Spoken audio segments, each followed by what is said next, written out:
दुर्गा परसाई चैत्र 15 गतेको आन्दोलनका कमान्डर दुर्गा परसाई सोही दिनदेखि गायब भएका थिए।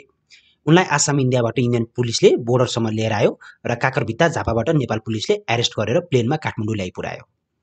चैत्र 15 को राजावादी आन्दोलनमा 2 जनाको मृत्यु भएको थियो। धेरैजना घाइते भएका थिए र धेरै ठाउँमा तोडफोड, आगलागी र लुटपाट भएको थियो।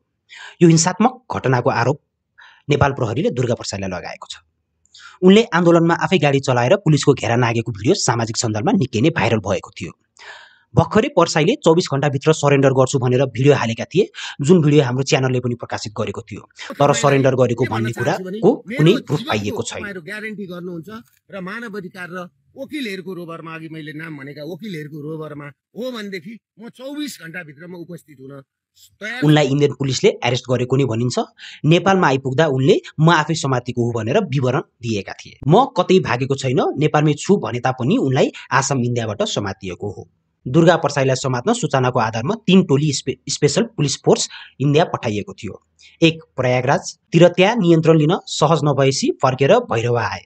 अर्को टोली दिल्लीमा वातावरणको प्रतीक्षामा थिए भने अर्को टोलीले आसामतिर पुगेको र त्यतै परसाईलाई पक्राउ गरेको थियो। एक हप्तादेखि आसाममा तन्ना र चटपटे बेच्दै खोजेका नेपाली सुरक्षाकर्मीले परसाईलाई फेला पारेपछि इन्डियन पुलिसले नियन्त्रणमा लिएको हो। आसामको बस्का भन्ने ठाउँबाट बिहिबार साँझ दुर्गा परसाई र उनको बडीगार्ड दीपक खड्कालाई पक्राउ गरियो। उनले फरार भएपछि 2वटा भिडियो अपलोड गरेका थिए।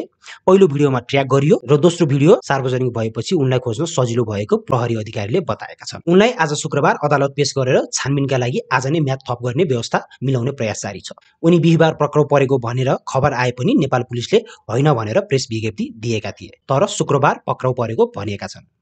नेपाल र भारत बीच सुप्रदागी सन्धि नभएका कारण प्रहरीले परसाईको पक्राउ बचाउ गरेको थियो। दुर्गा परसाई कसरी भागे त? पहिला उत्तर प्रदेशको प्रयागराज पुगे, त्यहाँ केही दिन बसेर लखनऊ पुगे। लखनऊमा नेपाल पुलिस आएको सुइको पाएपछि त्यहाँबाट पनि भागेर नयाँ दिल्ली पुगेका थिए। प्रहरी अधिकारी अनुसार दिल्लीमा उनले भारतीय हिन्दू संगठन आरएसएस का केही उच्च तहका नेताहरूमा आश्रय खोजेका थिए, तर नपाएपछि असुरक्षित ठानेर त्यहाँबाट राजस्थान पुगे र त्यहाँबाट अछाम पुगेका हुन्।